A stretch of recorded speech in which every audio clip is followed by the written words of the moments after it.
Последниот инцидент во Охрид, каде куче скитник нападнало и каснало малолетно девојче, внесе страв коски кај охриѓани. Тие бараат од надлежните да превземат мерки и да ги тргнат од улица кучињата, кои се исклучително агресивни и непредвидливи, а ги има не само во центарот на Охрид, туку и низ целиот град.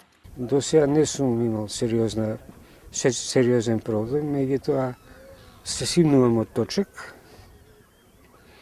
и вака трската ќе ми ја покажам и точки се повлечат. А иначе по 10 му напаѓал во исто време. Така да, време е веќе да се стори нешто. Мислам, не сум за тоа да ги малтретираме кучиња, меѓутоа нити по они нас треба да не малтретираат. Во секој случај.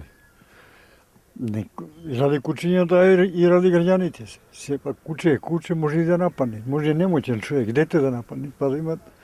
Сепак кучето не е повредно од дете. И треба да носат заштитни маски, треба место да си има за кучињата. Од ВМРО ДПМН обвинуваат дека јавното предпријатие Комуналец не си ја врши работата.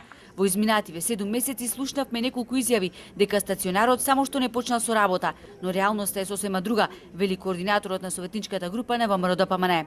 Единствено функционално се двете возила кои што ги има набавено јавното предпријатие Комуналец за шинтерската служба, кои се возат за службени цели, се користат како службени возила, а не она што му е цела, тоа е собирање на кучината кои што се во градот и ги напаѓаат сите буквално кои што гравитираат и околу центарот и на било која друга локација каде што најчесто се собираат.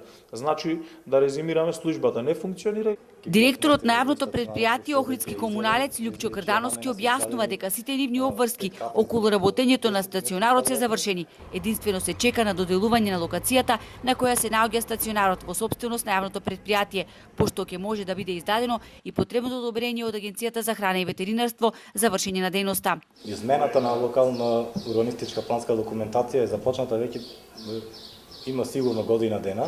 Меѓутоа беше малку заглавена во Министерството за животна средина и просторно планирање.